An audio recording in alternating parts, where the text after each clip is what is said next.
All right, we're live. Sweet. So let me share the screen and we'll go forward.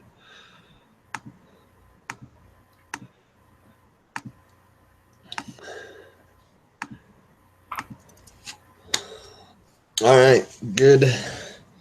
Whatever time of day it is where you are. This is our CIT260 group presentation. I'm Dylan Parrish. I am Seth Bennett. And Sophia Gannon. All right, and we'll get started with Sophia here. Okay, so we're gonna talk about the 7 steps of functional development process, and I should speak a little bit about clearly stated the problem. So that means that we must make sure that we do understand what we are being asked to do, and evaluating and documenting what needs to be done, like considering all the possible inputs and outputs, and like visualizing the scenario we are going to create.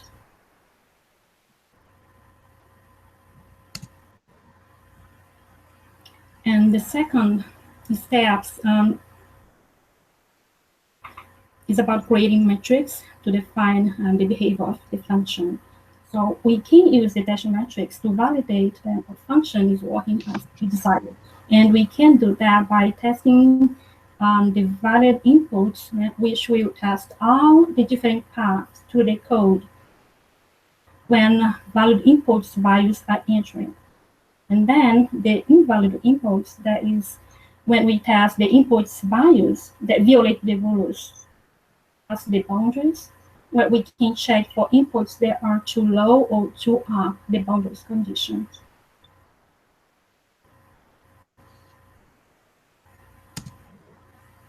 All right, once we've created the test matrix and figured out the boundaries of the variables we're going to be working with, then we need to create the equation that's going to run the math for us. And as you can see, we have an example here of the trap scenario in our game where the player is inputting the radius of the hole they're trying to get around. And as you can see, this isn't code yet. This is all, you could write this out on paper if you wanted to. But it's the important part is you're creating a mental hierarchy so you know where all the information is going to be going, so that when you're testing the equations, you can just plug in the proper values and make sure that you're getting the proper results. All right, and so then we're going to be testing those results. So we have that test matrix, and then we have that calculation that Seth and Sophia were just talking about. And so here we kind of have 4 steps to follow to be able to test an algorithm. First is we need to identify the variables used in an algorithm. So if we're using that trap scenario, we have a circumference, we have a radius.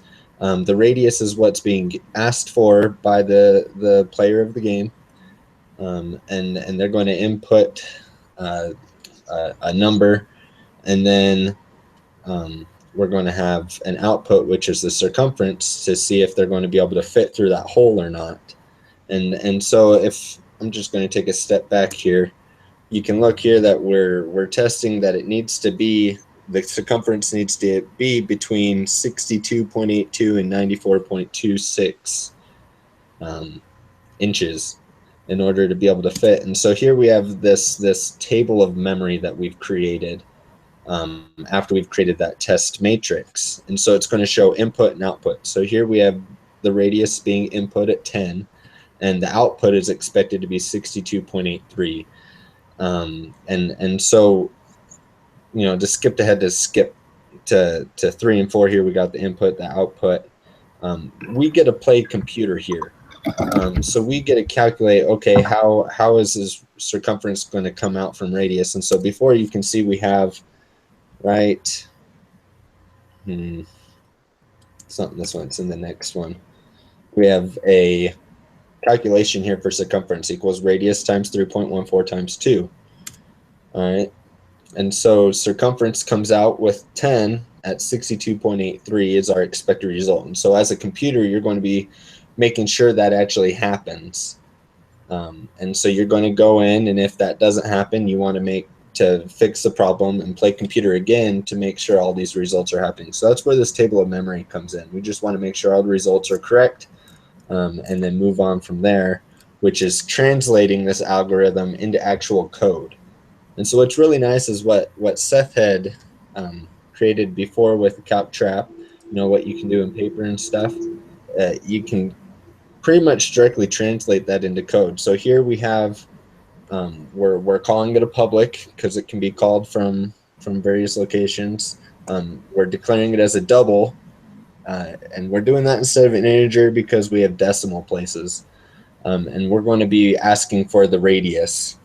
All right, and so at first we have our issue of, okay, if radius is equal to or less than 0, we want to return a -1. And again, that comes back to the test matrix. That's what we wanted the result to be. And then if it is above 0, now we can move into the next step where it's double circumference equals radius times 3.14 times 2. And it's going to test, is that in between what it needs to be in order to fit through this hole in the game? If not, return -1. But if it does, then return the circumference. And so this is an important part, and you can test this code as you've implemented it into NetBeans or whatever program you're using. All right, once you've set up your test case and the algorithms and the variables that need to be punched into the equation, this final step is quite simple because you're just plugging in all of the variables, making sure that the right results are coming out. As you can see, with our results based on whether the radius is 10 or 0 or 1 or 100, we're recording the results that we get in form of circumference. Make sure that the code that we've written is doing the math correctly. And it's important to make sure you're testing the boundaries that shouldn't work, such as -1, to make sure that the computer is going to be putting out the correct reaction to those known bad values.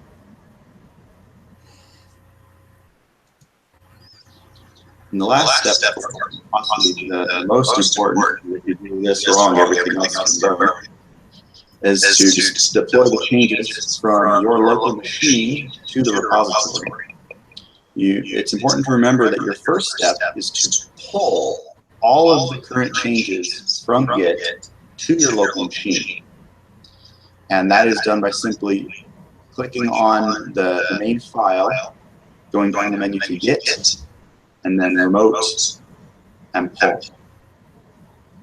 And this will update all the code that's on your local machine so that when you push your changes up to Git, you make sure that your changes are all arriving in the context of everybody else's code.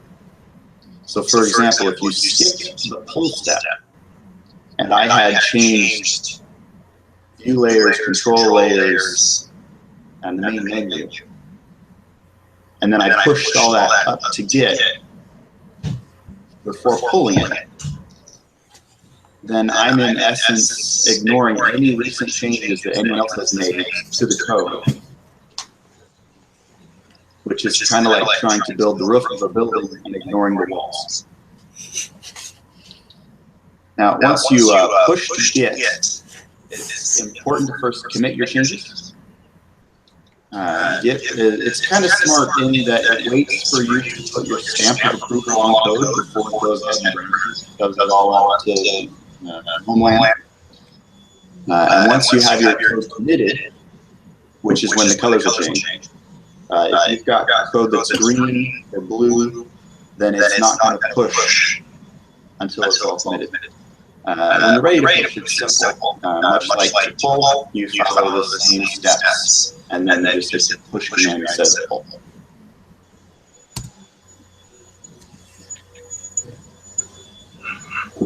Okay, so the appropriate height of select use is defined by the number of the possible choice to be made.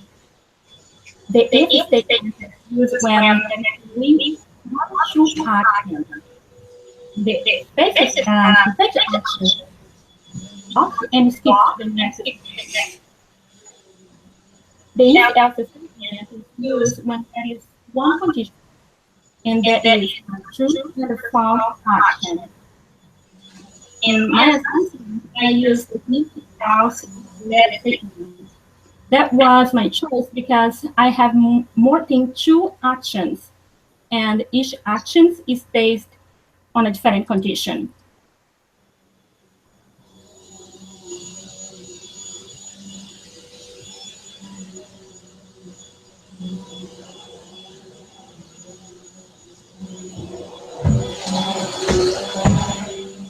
Is it ready to go on?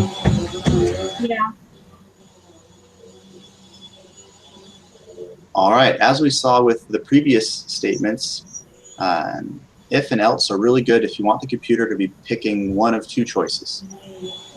But for switch, these are for situations where you want the computer or the player to pick through a multiple of choices that aren't all necessarily connected in any way.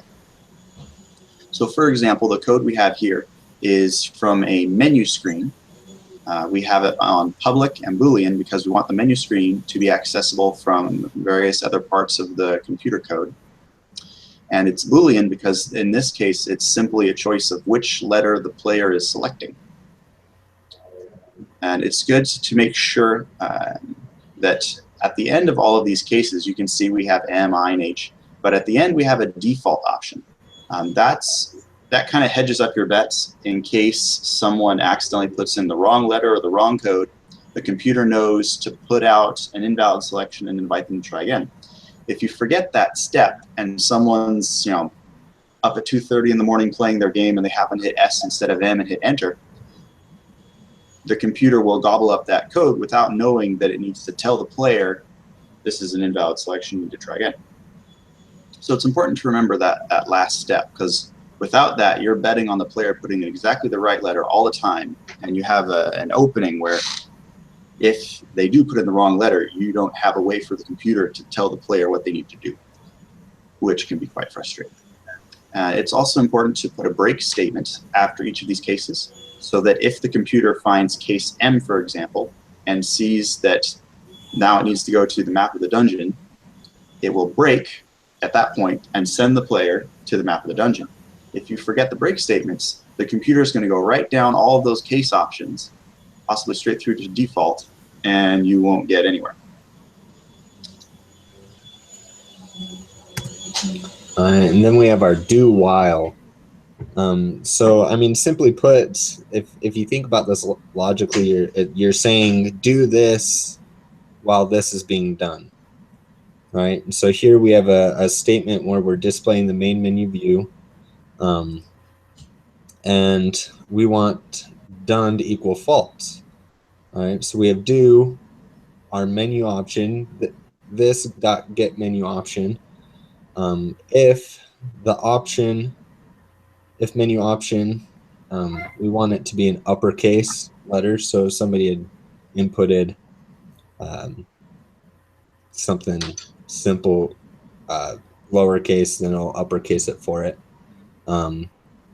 It's gonna go until it gets to this do equals this dot do action menu, and while, and then it's going to run the do. I like cases like this just because, I mean, it kind of makes sense the way it's phrased, just like the if else statement. If this is happening, then do this. It's kind of the same thing, but this is a loop. So it's going to keep doing it until it meets the response that it wants. And so here we have do while this is being done, simply put.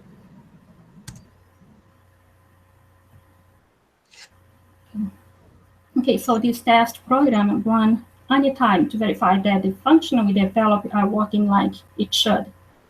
Normally, it runs anytime a change is made to the code in one of the functions in the control layer. So by right-click on the control class that contains the function you just created, we can create unit test. So a new test package folder added to your project, creating a special package to all unit test classes. Now, as you can see, the input and output in my test class match with my test case. Using this test case, we can attach the valid and invalid inputs and also the boundaries. All right, my example is testing the inventory control command, which is designed to take the player's current weapon strength and armor strength and combine them. So as you can see, first off, we're inputting the variables. Since this is a test, we're assigning specific variables, but when we're doing the actual code, the variables will be changing based on the player's position in the game.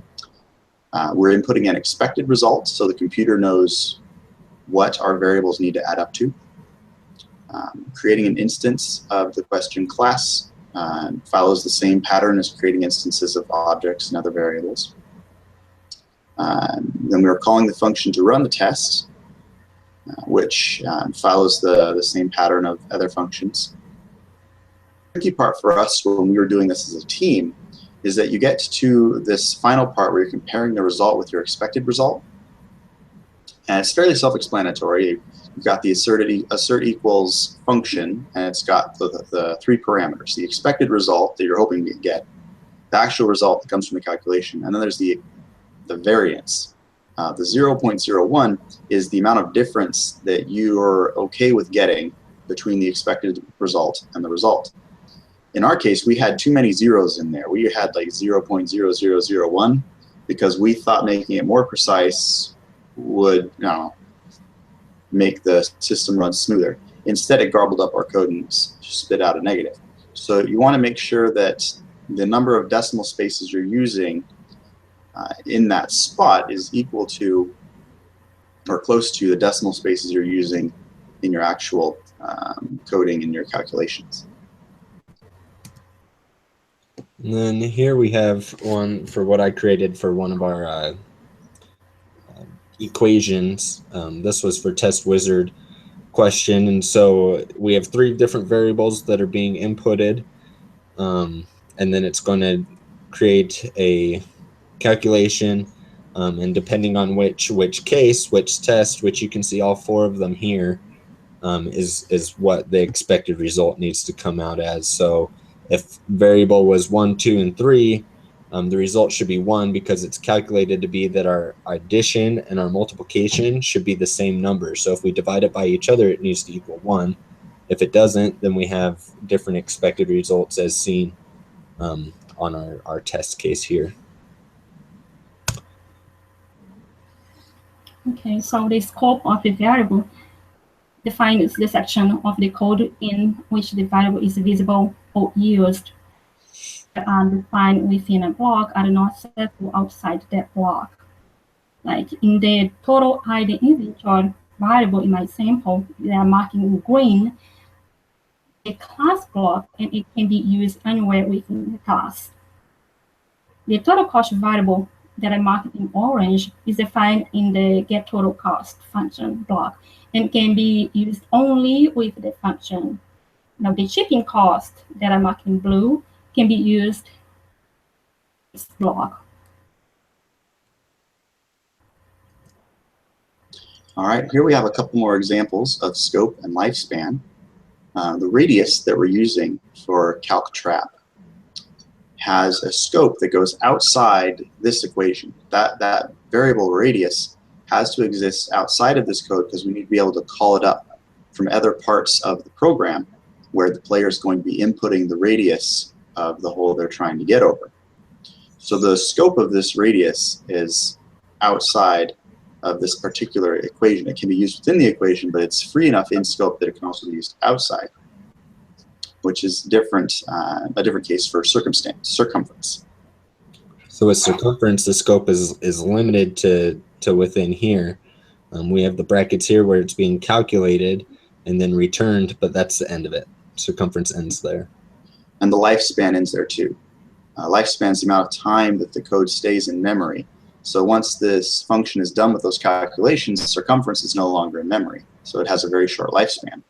Radius has a longer lifespan because it has to be passed around throughout the program, and it has to remember what the players are inputting as radius, use it for the calculations, and so on and so forth. Definitely. And then lastly, we have this arguments passed by value and reference. So we have two different examples here from our code. So first, we'll go over this passed by reference. So here we have our player, which previous in the code has been created. It was asked that the user create a player name, and so here it's being passed over and it's being implemented into this banner where it's telling them welcome to the game, displays the player's name. We hope you have a lot of fun. And so this has been passed by reference as it's been called. Yeah, the player itself is just a variable, and then what it can be assigned to equal changes every time a new player hops on the screen. As you can see, passed by value, it works a little differently. I'm using a fixed number, I'm using 10, and the function will only calculate 10. The problem when you're passing by value is that if I wanted to make this work for the game, for example, I would have to write a different function for all of the possible entries of radius that the player could use, which is very fixed and wouldn't work very well for our game. So to make our game run, we would have to switch 10 for the variable radius, and then open up radius so that it can equal whatever input the player is putting in. Now, one thing you need to be aware of is that sometimes if I'm putting in double radius and I accidentally make it equal to 10 perpetually, then whatever input the player puts in isn't going to matter at all, because in this equation, radius always equals 10. So you do need to be aware when you are putting variables into your parameters and making sure that what that variable is worth is coming out of the player input and not something you've already input into the calculations. All right, and that's the end of our presentation. Thank you for watching. Thank you very much.